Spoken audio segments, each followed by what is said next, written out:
My 28-year-old brother JC proposed to hit girlfriend Issy over the summer. The background to this whole drama is that I plan a lot of parties, and earlier this year I planned the wedding of my boyfriend's sister and was a bridesmaid. I am not a professional. I just have a good grasp of aesthetics and know a lot of people in the local area, so my friends ask or I offer to help with party event planning sometimes. About 6 weeks ago, I got a call from Issy asking me to be her maid of honor. I was very surprised because we don't know each other well and my calendar in the early part of the year is so hectic, I really don't have time. I was upfront with her about this, telling her how flattered I was and that I would be happy to be a bridesmaid if she wanted, but I just wasn't able to take on MOH responsibilities.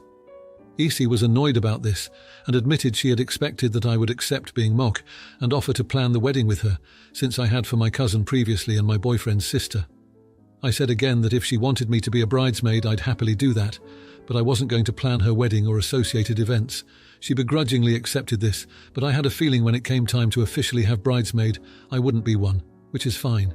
JC never brought this up, so I thought no more about it. A couple of days ago, I got a call from the event coordinator of a hotel I've used for events in the past. This person had questions about my wedding requirements. I was confused, obviously. It transpired that Issy had called this hotel and used my name to get an appointment with the coordinator, and then further dropped my name to try to secure a sizable discount, saying that I was involved in planning the wedding. I was mortified. On a hunch, I called the owner of the restaurant, where I held my parents' anniversary party, to ask if he'd had any contact about an event I'm planning. He had. Again, Issy had called about hosting a bridal shower, again asking for a discount based on my name. I called Issy and said she had the nerve to be touting my name around, embarrassing me in front of people I know and work with, all without my knowledge. We argued. Issy said it shouldn't have been a big deal to mention me, since I wouldn't help her, it's the least I could do, to which I said not, when you try to lowball my contacts and don't even ask me if I'm okay with you using me as a contact. The argument went on until I called her an entitled bridezilla and hung up.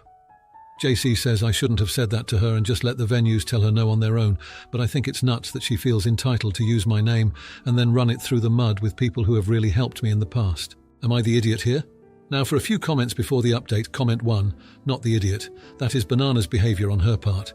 She and JC are acting like there is no harm or impact of this, but there is, and they are harassing the name you've built for yourself without your consent or involvement. The way you stood up for yourself was entirely reasonable and appropriate.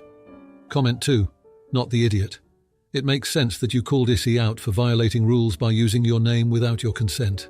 Now for the update. A lot has happened since the last time I talked about the whole wedding planning incident with my brother JC's fiancée, Issy. After the whole argument about her using my name to try to get discounts at venues, things cooled down for a bit.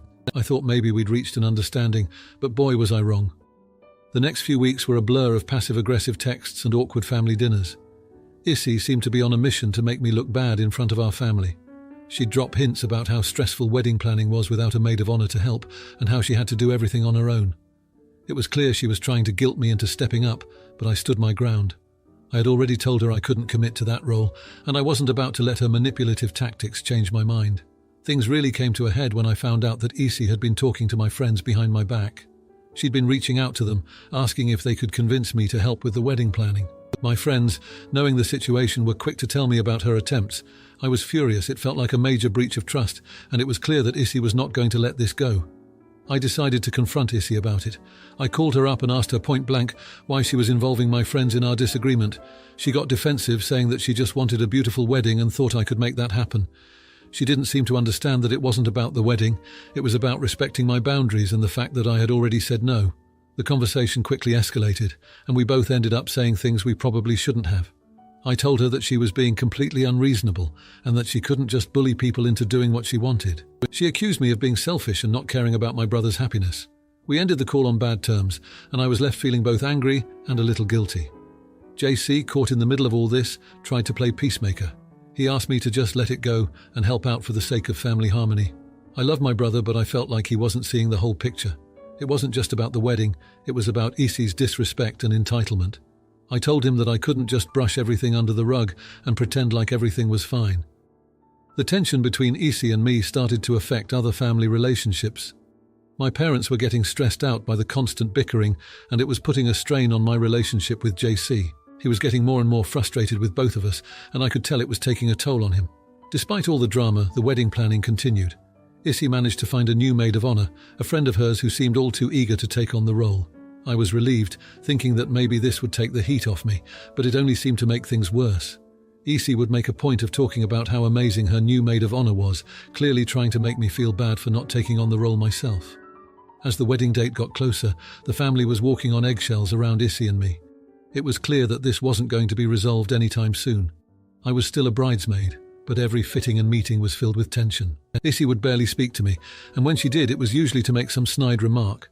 The latest development came just a few days ago. I found out that Isi had been telling people that I was jealous of her, and that's why I wasn't helping with the wedding. It was such a ridiculous accusation that I couldn't help but laugh, but it also hurt. It felt like she was trying to turn everyone against me. Now, with the wedding only a month away, I'm dreading the thought of having to spend an entire day pretending to be happy for Isi when all I feel is frustration and resentment. I'm worried about how this is going to affect my relationship with JC in the long run. He's my brother, and I hate that we're at odds over this. I'm stuck between a rock and a hard place. I don't want to cause a scene at the wedding, but I also don't want to let Isi think that her behavior is okay. It's a mess, and I have no idea how to fix it without making things worse. The unresolved tension is hanging over us like a dark cloud, and I'm not sure if there's a way to clear the air before the big day. Now for the comments, comment 1. Honey, you're not a party planning service, and it's not your job to bend over backward for Isi's dream wedding. It's one thing to ask for help, quite another to exploit your skills and name for discounts. Stand your ground and don't let her guilt trip you. Family or not, your time and energy are valuable. Comment 2. Oh, the drama. Look, you're not the wedding fairy here to sprinkle magic on Isi's big day. If she wants a discount, maybe she should try a coupon book, not your reputation. Keep your chin up and maybe invest in some popcorn for the next family gathering. It's going to be a show. Now for the next story.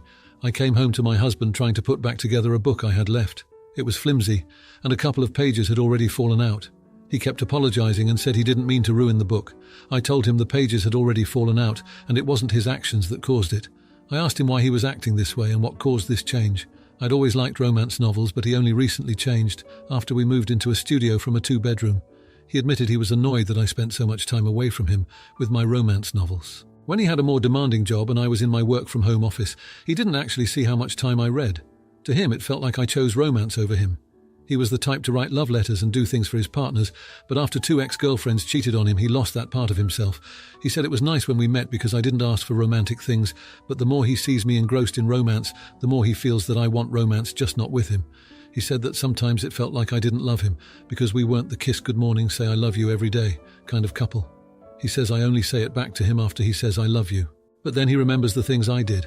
From putting socks on his feet when he slept and getting him takeout from his favourite restaurant, to moving across the country for him and tutoring him after he went back to college. Big and small things, and remembers that I do love him.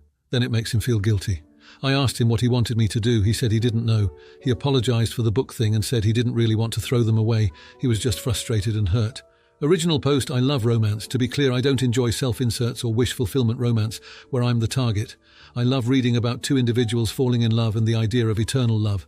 I read a lot of romance books. I also enjoy yosei manga, webtoons, comics and short stories. My husband recently started having an issue with my romance items. He says they are in the way. I keep my books on one bookshelf. I have my own iPad, though I prefer physical books. I have my own library card and account. I do my half of the chores, pay my half of the bills and do my part around the house.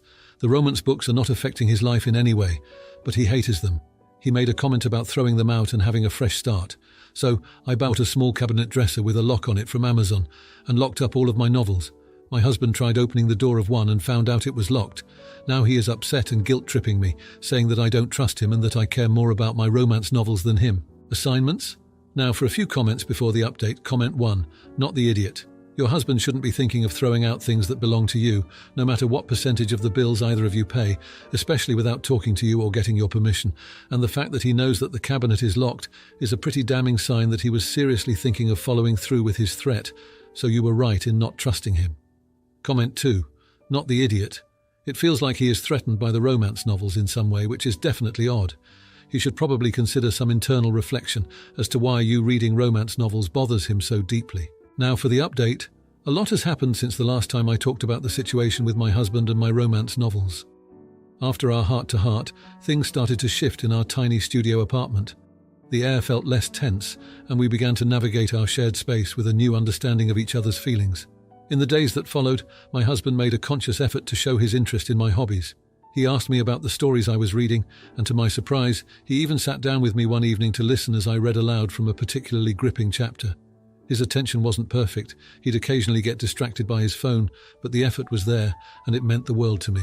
I, on the other hand, started to make small changes too. I made sure to carve out time during the day when I would put my books down and focus solely on us.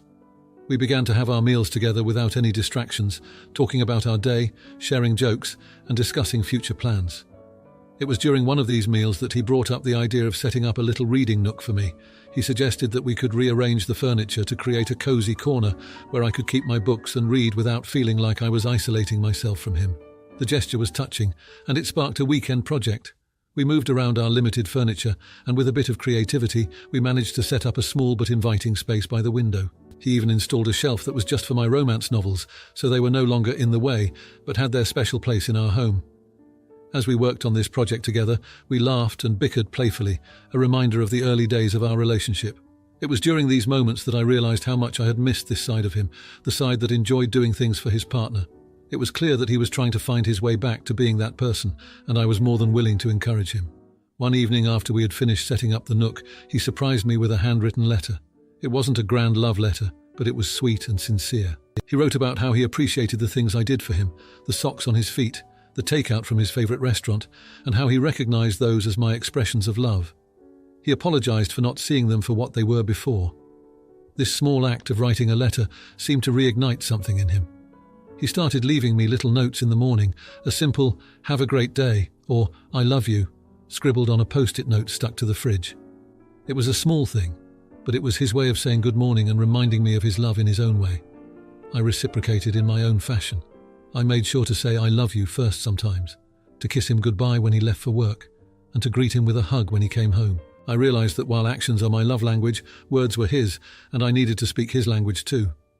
The tension that had once filled our studio apartment began to dissipate. We were learning to balance our needs and wants, to communicate better, and to show our love in ways that the other could understand and appreciate. One night, as we lay in bed, he turned to me and said, "I'm sorry for how I acted about your books. I guess I was just scared of losing you to those perfect romances." I squeezed his hand and assured him that those stories were just fiction and that our imperfect, real-life romance was what truly mattered to me. As we move forward, I can see that we're both trying, and that's what counts. We're not the kiss good morning, say I love you every day kind of couple, but we're finding our way to show love in the ways that feel right for us. And while we still have our challenges, I'm hopeful. We're building a future together, one small gesture, one conversation, one compromise at a time. And maybe, just maybe, we're crafting our own real-life romance story, flimsy pages and all. Now, for the comments. Comment 1. "Oh honey, locking up those steamy novels like they're the crown jewels? I get it, your man's feeling like a dusty book on the shelf, but the answer isn't in a padlock. Time to pen your own love story, make him the swoon-worthy hero, and show him he's your #1 bestseller." Comment 2. "Been there. My partner thought my gaming was me choosing orcs over affection. We had a heart-to-heart, and now we schedule weekly co-op sessions. It's all about finding that sweet spot where your hobbies don't hog the love spotlight. Balance is key, just like in a good RPG. If you like this video, you'll probably like these too. Also, while you're here, please consider subscribing. It's your support that keeps this channel alive and allows me to make better and longer videos. Have a great day.